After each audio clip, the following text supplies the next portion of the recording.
so many with whom he came into contact. It's not my role tonight to talk about all aspects of Toby's contribution to our lives, but to concentrate on his role within our society. However, I do feel I need to mention that before he came to Warwickshire in the 1950s, he'd been a firefighter on the Liver building in the Second World War in the face of German attacks on the Liverpool docks, became actively involved in the post-war reconstruction of Prague, and a founder member of a modern art gallery in Nottingham. There was always much to learn about Toby Cave. I can't quite remember when I first met him, but I suspect it was in an educational context. Me as student, Toby as teacher. Our shared interest in the industrial heritage soon became apparent, and from this developed the idea of forming the Warwickshire Industrial Archaeology Society. Toby played a pivotal role in the formation of WIAS, being its first chairman and subsequently its first president. In the early years, he gave talks to groups, talks to our society, and also organised speakers for meetings, a role that he subsequently passed on to me. Even after he'd relinquished this particular responsibility, I would still receive the occasional handwritten letter, that familiar hand, which contained details of a potential speaker, drawn from his multitude of contacts. What was immediately apparent on meeting Toby that his knowledge was both wide and deep, with certainty about where everything could be checked if doubt arose. What really amazed me was his capacity to find the relevant newspaper cutting, journal, article, book, from the mass of literature that was contained, or almost contained, within the four walls of Portland Street. I'd often pick him up on the way to meetings, and the car journey was always packed with interest as Toby led the conversations on any number of topics. A casual chat en route to WIAS often produced another of those handwritten letters with details of chapter and verse, where I might follow up the topic concerned. Peter Riley and myself were lucky enough to be at Toby's funeral, which was held at Sherborne Abbey. Beautiful setting and a wonderful service. His son, Anthony, and also William in subsequent conversations talked a great deal about Toby. But from our point of view, what surprised many was that a man so dedicated to conservation and so knowledgeable about traditional buildings should also be interested in industrial heritage, in the more mundane building materials of cement and concrete. His membership in a number of organisations dedicated to conservation and his determination to save the Warwickshire that he knew and loved, together with his published works on Warwickshire villages and smaller country houses,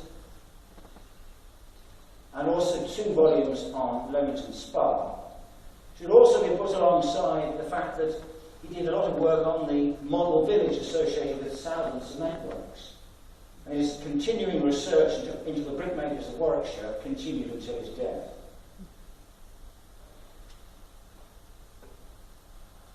This particular picture is taken at an event which some of us were also in attendance. It is the Southern Cement Works Open Day.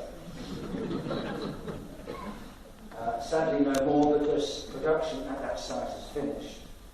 That's slowly descending the stairs. When he moved to Sherborne, because of ill health, the flow of information and newspaper cuttings didn't cease. And it's remarkable that he was still working so effectively beyond his 90th birthday. We have lost a remarkable man, and the committee are considering carefully how best to create a lasting memorial to honour his contribution to the society. As a mark of respect, I would just like to ask you to stand for a minute's silence in memory of Toby Cave, a remarkable man.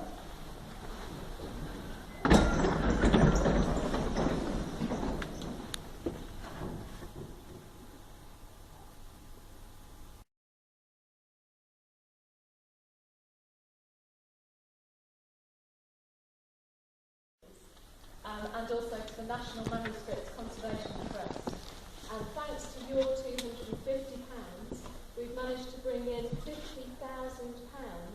in order to catalogue this collection.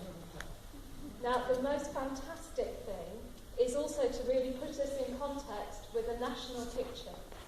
That thanks to the National Cataloguing Grant Scheme, not only are the Vicar's Works archives at Tyne and Weir being catalogued this year, but there's also further bids which are hoping to catalogue the collections held by the Greater Manchester Archives, which are a huge wealth of collections up there. So when I came to you, I told you about Hick Hargreaves in Bolton, and I, for one, am very hopeful that that collection will soon be catalogued and available for research.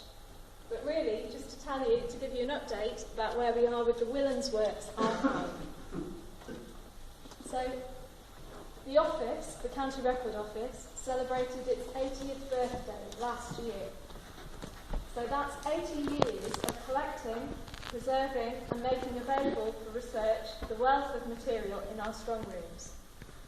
The Willans Works archive is a gem. And actually, thanks to this project and raising the profile of the collection, it's an even bigger gem now than it was when I came to talk to you in 2012. As a result of the project, and thanks to Alan Foote and to John and Peter, John Willock and Peter Cools, the Record Office received a donation from Ulster of 90,000 negatives. So that's an additional 90,000 negatives. It's an estimate, by the way, we haven't counted them yet.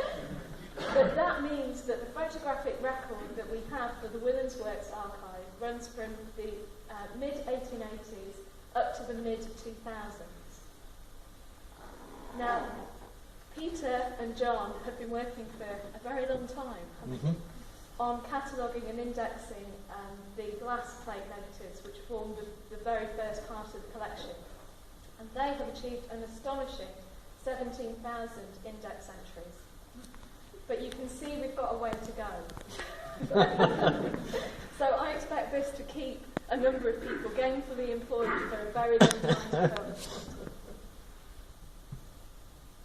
In addition to that work, which has been ongoing, Alan and John have managed to catalogue over 1,000 plans. Now, the really important part of cataloguing those plans was because we were able to offer a conservator, Kaori Hilton, a post for a year, but only part-time.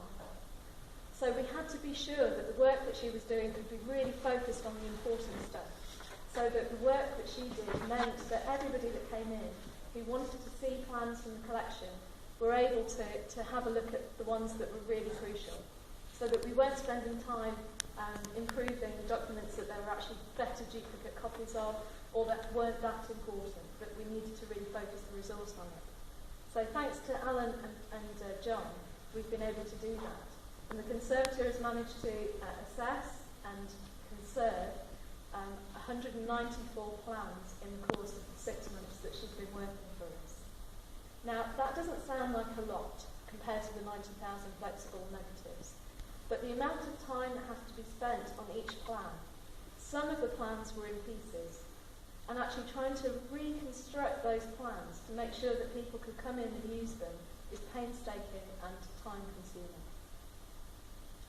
We've also had volunteers working on repackaging the glass plate negatives, and those conservation volunteers are doing an excellent job. We identified 400 to do as part of the project, and there are a further 3,600 to complete. Now, thanks to some further funding from the Institute for Mechanical Engineers, we've been able to purchase the materials to do all 4,000. So although it will be a long-term project, that will be carrying on even when this project finishes in a year's time. So, the work of the project archivist. Gary Collins, who is our project archivist, has identified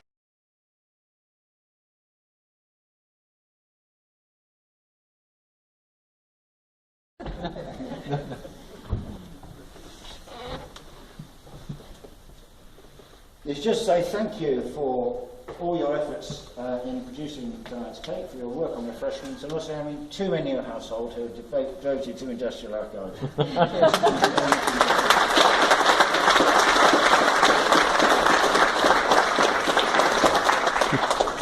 Okay, we'll now take a break and back in the foyer for tea and coffee and sweeter nibbles and the anniversary cake. Thank you very much.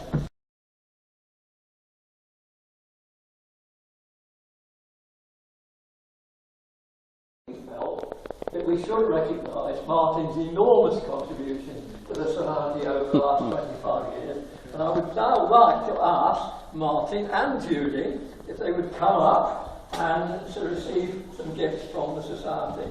Martin, Judy, where are you? This wasn't on the script.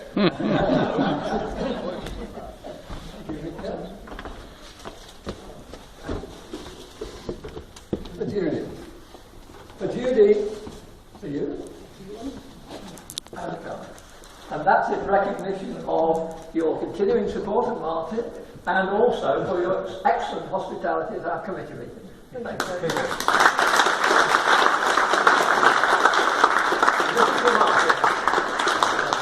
You're very welcome. And Martin's dedication to the Warwickshire Industrial Archaeology Society